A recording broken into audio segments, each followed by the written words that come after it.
प्रिय छात्रों, कल हमने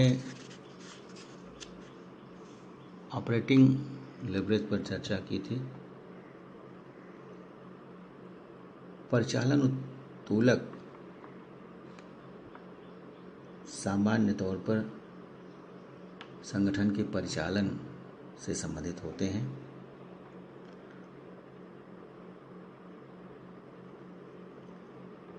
वस्तुतः कुल लागतों के अंतर्गत स्थिर लागतों वाली पूंजी का प्रयोग संगठन में विक्रय की मात्रा में वृद्धि एवं कमी से प्रत्यक्ष तौर पर प्रभावित होता है। दूसरे शब्दों में यदि कहा जाए तो ऊंची परिचालन लागत पूंजी की कुल लागत में स्थिर लागत वाली पूंजी की मात्रा अधिक होने पर के आधार पर फर्म के संचालन किए जाने की दशा में विक्रय स्तर में होने वाला मामूली, अनुकूल और प्रतिकूल किसी भी प्रकार का परिवर्तन ब्याज एवं करों से पूर्व आय earning before interest and tax की मात्रा में अनुपात से अधिक अनुकूल अथवा प्रतिकूल परिवर्तन का कारक होता है। आज हम वित्तीय उत्तोलक की चर्चा करेंगे। वित्तीय उत्तोलक किसी संगठन के अंतर्गत वित्तीय आवश्यकताओं की पूर्ति हेतु पूंजी की लागत अथवा प्रत्याय की दृष्टि, प्रत्याय मीन्स रिटर्न, प्रत्याय की दृष्टि से दो प्रकार की पूंजी का प्रयोग किया जाता है। स्थायी लागत वाली पूंजी, स्थायी लागत वाली पूंजी जिस पर एक निश्चित दर से ब्याज अथवा लाभांश का भुगतान करना होता है, जैसे पूर्वाधिकार अंश, ऋण पूंजी, दीर्घकालीन ऋण इत्यादि। पूर्वाधिकार अंशों पर लाभांश का भुगतान विधिक बाध्यता नहीं होती है, किंतु संगठन में लाभ होने की दशा में पूर्वाधिकार अंशधारकों को पूर्व निश्चित दर से लाभांश देना पड़ता है। दूसरी परिवर्तनशील लागत वाली पूंजी वह पूंजी होती है जिस पर एक निश्चित दर से भुगतान न करके अपितु संगठन की लाभदायकता के आधार पर लागतों का भुगतान करना होता है। इस प्रकार की पूंजी के अंतर्गत समतांश पूंजी व प्रतिधारित अर्जन को सम्मिलित किया जाता है। इस प्रकार की पूंजी के संबंध में संगठन को इस बात की स्वतंत्रता होती है कि वह लाभ की दशा में ही लाभांश का भुगतान स्वयं द्वारा निश्चित दर से करे अथवा न करे। यदि संगठन में कतिपय कारणों से नुकसान होता है, हानि होती है, तो उसके द्वारा लाभांश का भुगतान किया जाना आवश्यक नहीं होता है। वस्तुतः वित्तीय उत्तोलक स्थायी एवं परिवर्तनशील लागत वाली पूंजी के मध्य अनुपात के निर्धारण का कार्य करता है। इसके द्वारा इस तथ्य का अन्वेषण किया जाता है कि संगठन की पूंजी संरचना में स्थायी और परिवर्तनशील लागत वाली पूंजी का मिश्रण किस अनुपात में तैयार किया जाए कि संगठन की लाभदायकता अधिकतम हो तथा पूंजी की लागत न्यूनतम हो। प्रायः वित्तीय उत्तोलक को समता पर व्यापार, ट्रेडिंग ऑन इक्विटी का समानार्थी अथवा परिष्कृत स्वरूप माना जाता है। इसके माध्यम से उच्च ऋण पूंजी अनुपात के स्वामित्व पूंजी की लाभदायकता पर पड़ने वाले प्रभाव का विश्लेषण किया जाता है। वित्तीय उत्तोलक के मापन के लिए हम प्रायः एक निश्चित सूत्र का प्रयोग करते हैं। Financial leverage equal to earning before interest and tax earning before interest and tax upon earning before interest and tax interest,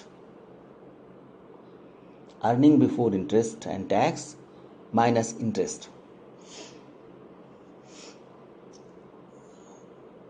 In short, we can say that financial leverage is equal to EBIT, EBIT, earning before interest and tax, upon EBIT, earning before interest and tax minus interest। किसी संगठन में वित्तीय उत्तोलक की मात्रा धनात्मक अथवा ऋणात्मक हो सकती है। वित्तीय उत्तोलक धनात्मक या उच्च स्तर का तब माना जाता है जब संगठन द्वारा स्थायी लागत वाली पूंजी ऋण अथवा पूर्वाधिकार अंशों के माध्यम से स्थायी लागत की तुलना में अधिक मात्रा में आय का उपार्जन किया जाता है। यदि संगठन ऋण पूंजी के प्रयोग द्वारा उसकी लागत की तुलना में कम आय का उपार्जन करती है तो यह स्थिति संगठन के हितों के प्रतिकूल अथवा ऋणात्मक होती है। वास्तविक अर्थों में संगठन में स्थायी लागत वाली पूंजी का अनुपात परिवर्तनशील लागत वाली पूंजी से अधिक रहने की दशा में उच्च वित्तीय उत्तोलक की स्थिति रहती है। इसके विपरीत स्थायी लागत वाली पूंजी का अनुपात परिवर्तनशील लागत वाली पूंजी की तुलना में कम होने की दशा में निम्न स्तर का वित्तीय उत्तोलक उपस्थित रहता है। इस प्रकार का व्यवसाय समता पर व्यापार, ट्रेडिंग एंड इक्विटी के नाम से भी जाना जाता है। संगठन की अर्जन क्षमता में उत्तरोत्तर अभिवृद्धि की दशा में स्थायी लागत वाली पूंजी का प्रयोग अधिक मात्रा में करना संगठन में अनुकूल दशा मानी जाती है। किंतु संगठन की अर्जन क्षमता में कमी होने की स्थिति में परिवर्तनशील लागत वाली पूंजी का प्रयोग अधिक मात्रा में किया जाना संगठन के लिए अनुकूल होगा।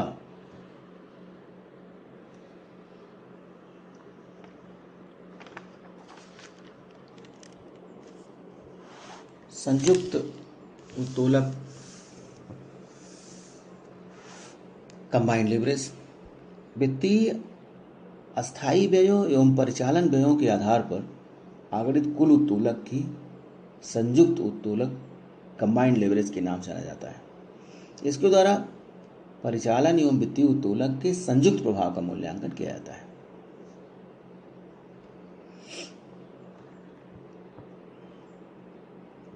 कंबाइंड लेवरेज का जो सूत्र है वो degree of combined leverage is equal to percentage change in EPS oblique percentage change in sales.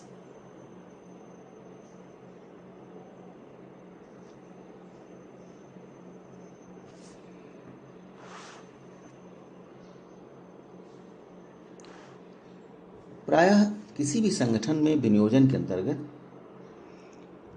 दो तत्व विद्यमान रहते हैं। पहला जोखिम, दूसरा अनिश्चितता, रिस्क एंड अनसर्टेनिटी।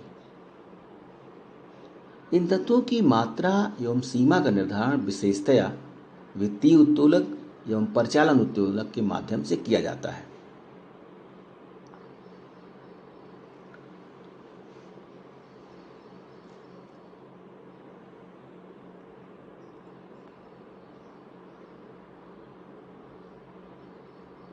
कल्पना कीजिए कि यदि किसी कंपनी का वित्तीय एवं परिचालन उत्तोलक क्रमशः 3 एवं 2 है तो उसका संयुक्त उत्तोलक 3 × 2 6 होगा।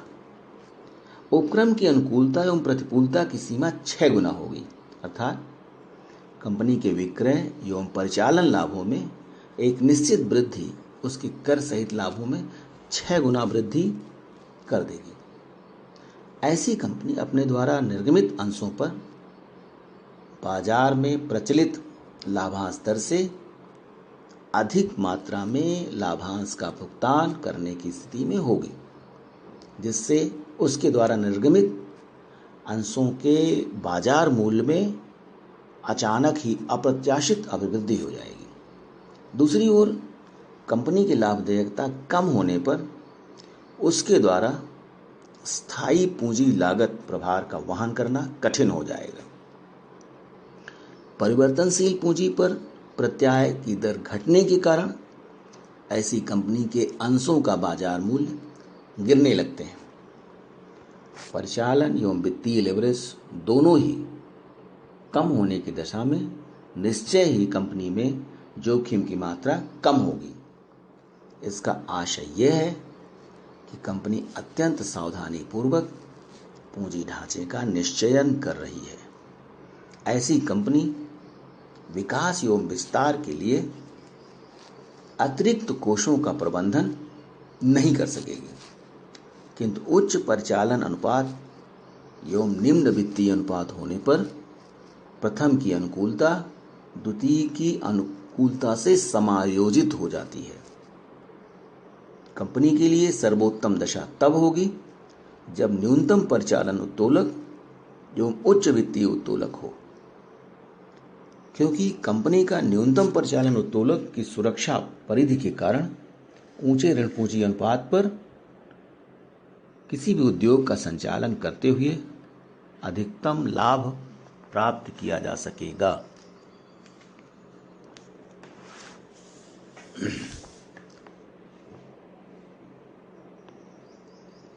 प्रायः ये कहा जाता है कि उत्तोलक दोधारी तलवार की भांति है, दोधारी औजार की भांति है। Leverage is as double edged weapon.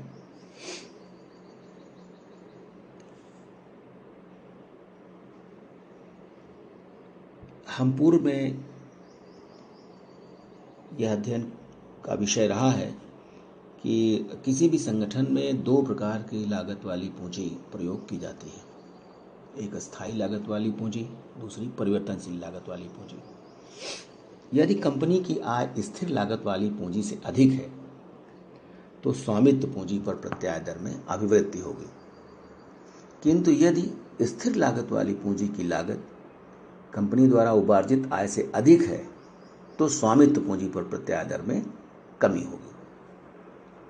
उदाहरण स्वरूप, यदि किसी संगठन द्वारा 10% के स्थिर प्रभार पर पूंजी प्राप्त की जाती है तथा उसका विनियोजन करके कंपनी 18% आय प्राप्त करती है तो कंपनी की अर्जन 8% होगी, जो कि अंशधारकों को हस्तांतरित होगी।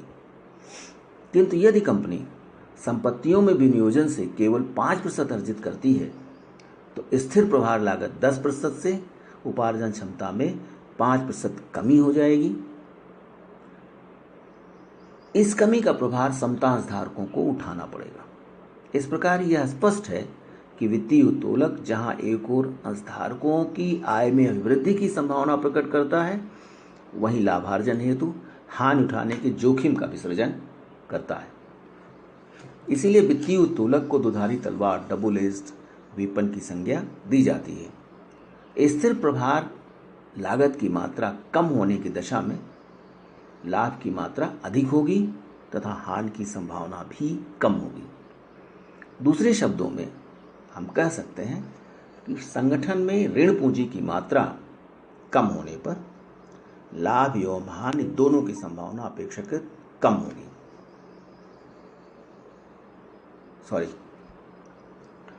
ऋण पूंजी की मात्रा अधिक होने पर लाभ की मात्रा कम होगी तथा हानि की संभावना अधिक होगी। अर्थात संगठन में ऋण पूंजी की मात्रा अधिक होने पर लाभ एवं हानि दोनों की संभावना अपेक्षाकृत अधिक होगी।